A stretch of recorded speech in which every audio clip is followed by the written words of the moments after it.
ऋषि मुनियों की पावन धरती, देश धर्म का नाता है।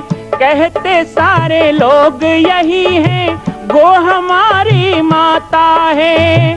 जाग उठो ओ भारतवासी, जाग उठो ओ भारतवासी, गो पर छुरियां चलती हैं। बंद करो गो माँ की हत्या, सारी जनता कहती है। बंद करो गो माँ की हत्या, सारी जनता कहती है।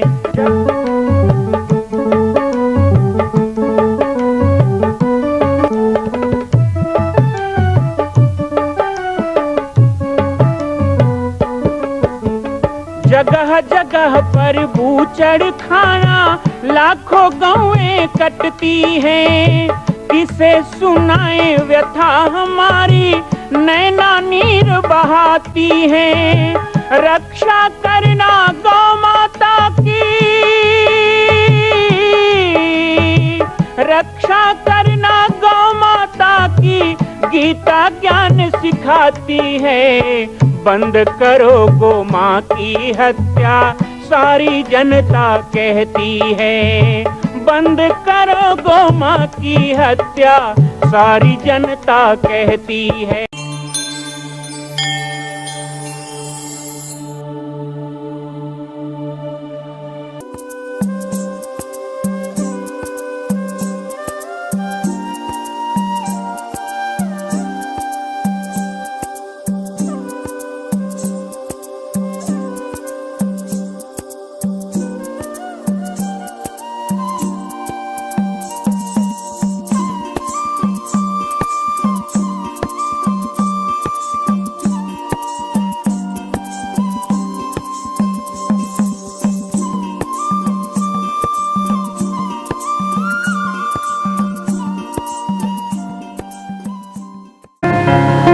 गणेश जी को उठाया भगवान शिव ने, अपनी गोद में बिठाया। आज भी जब आप भगवान शिव के साथ माँ गौरी के साथ उनका चित्र देखेंगे तो वो उनकी गोद में ही बैठे हुए नजर आते हैं, क्योंकि मातृ पितृ भक्ति उनमें बहुत अनन्य है। और प्रथम पूजने का एक और भाव में कथा आती है कि एक बार सभी देवी देवताओं में होड़ लग गई, लड़ाई होने लगी कि प्रथम पूजा का अधिकारी कौन है।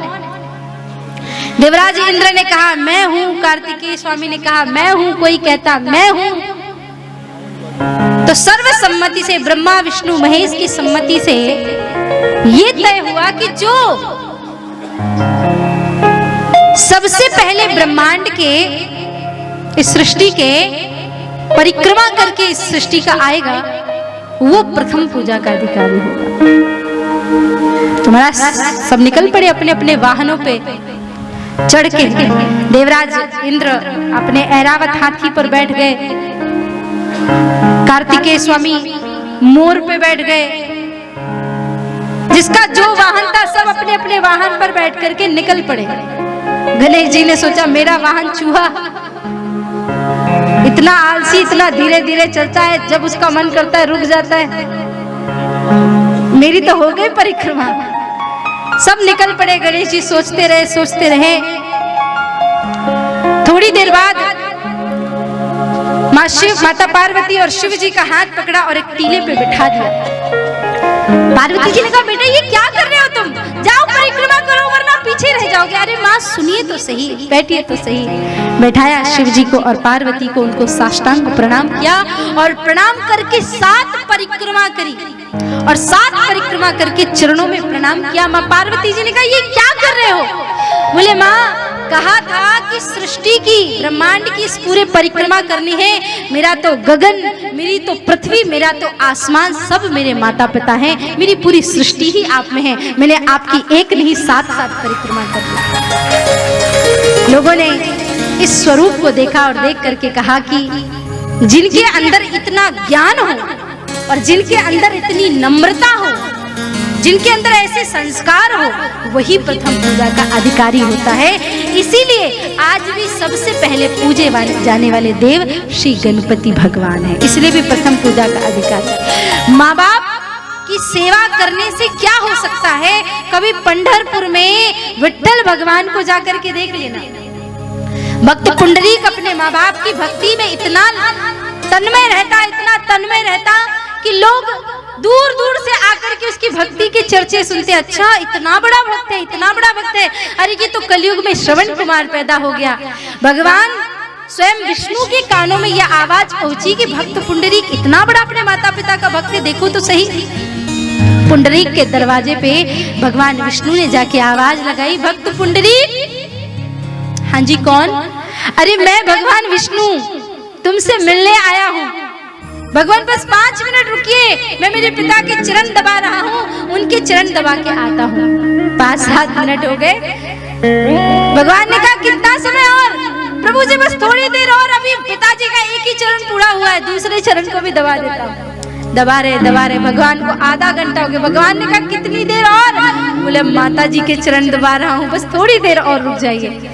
भगवान ने कहा खड़े खड़े मेरा पैर दुखने लगा।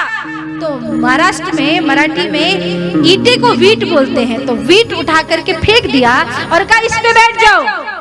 भगवान थोड़ी देर बैठे रहे, फिर थोड़ी देर खड़े हो गए, बहुत देर तक खड़े। कई बार लोग वो एकदम जब गुस्सा हो जाते हैं या फिर थक जाते हैं या विस्मृत हो जाते हैं तो ऐसे करके खड़े हो जाते हैं ना, हाय। तो भगवान ऐसे खड़े हो गए कि वाह पुंडरीक, कब आओगे तुम? मैं कितनी देर से खड़ा हूं तुम्हारे लिए, कब आओगे? भगवान विष्णु ऐसे ही खड़े रहे तो वीट में ठाड़े होने के कारण उनका नाम हो गया विट्ठल, और लोग सारी सृष्टि उनको विट्ठल के नाम से जानती है। एक बार दोनों हाथ उठा के सभी लोग बोलेंगे, बोले पांडुरंग विट्ठल भगवान की। एक माता पिता की सेवा से व्यक्ति किस भाव में, किस दरबार में पूजा जाए, आप ये सोच भी नहीं सकते।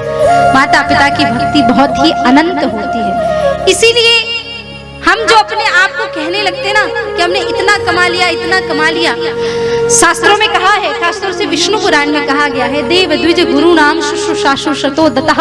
जिस व्यक्ति ने अपने माता पिता का अपमान किया, अपने गुरु का अपमान किया, वो चाहे कितने बड़े बड़े यज्ञ कर ले, कितने बड़े बड़े पुण्य के आयोजन कर ले, चाहे कितने बड़े बड़े भंडारे करा लो आप, लेकिन भगवान कभी आपसे प्रसन्न नहीं हो सकते। इसलिए माता पिता की सेवा, मातृ देवो भव, पितृ देवो भव, आचार्य देवो भव, अतिथि देवो भव, ये सब हमारे शास्त्रों में बताया गया है कि इनको साक्षात भगवान का स्वरूप समझो। और मुझे तो गुस्सा इस बात पे आता है, क्रोध इस बात पे आता है, मंदिर में जाते हैं, मंदिर की मूर्ति किसने बनाई? किसी मनुष्य ने, किसी कारीगर ने बनाई। वहां जाके घंटों नाक रगड़ते हैं, हाथ जोड़ते हैं, भगवान की स्तुति करते हैं, और बाहर आकर के लोगों से ईर्ष्या करते हैं, द्वेष करते हैं, घृणा करते हैं। भगवान भी सोचते होंगे वाह रे वाह, मनुष्य कितना स्वार्थी है, अपनी बनाई हुई मूर्तियों से इतना प्रेम करता है और मेरी हुई बनाई हुई मूर्तियों से नफरत करता है, ईर्ष्या करता है। प्रेम करना है तो जिन मूर्तियों को भगवान ने बनाया है उनसे प्रेम करना सीखो, भगवान अपने आप प्रसन्न हो जाएंगे। गीता में कहा है, अद्विष्टः सर्वभूतानां मैत्रेयः करुण एव च निर्ममो निरहंकारः सम दुख सुख क्षमी। सबके प्रति करुणा का, मैत्री का, प्रेम का भाव देखो। किसी के ऊपर दया नहीं करनी है। हाँ, हमारे अंदर ऐसा कुछ नहीं है कि हम किसी के ऊपर दया कर सके। जो कुछ मिला है भगवान का है, हमारा खुद का यहाँ पे पर्सनल कुछ है ही नहीं।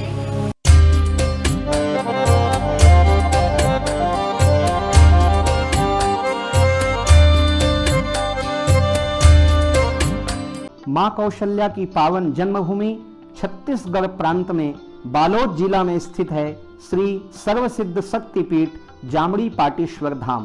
परम पूज्य सद्गुरुदेव राजयोगी बाबा जी की तपस्थली श्री पाटेश्वर धाम और विश्व के अद्वितीय मां कौशल्या जन्मभूमि मंदिर निर्माण का दर्शन करने और इसी प्रकार समसामयिक विषयों पर अपना ज्ञान वर्धन करने के लिए और 10,000 गायों के लिए बनने वाले श्री हनुमान नंदीशाला गो अभ्यारण्य का समाचार प्राप्त करने के लिए आप सभी देखते रहें YouTube चैनल पर राम बालक दास, और हमारे चैनल को आप सभी सब्सक्राइब करें, घंटी का बटन दबाएं ताकि आप सूचनाओं से जुड़े रह सकें। जय श्री राम, जय गौ माता, जय गोपाल।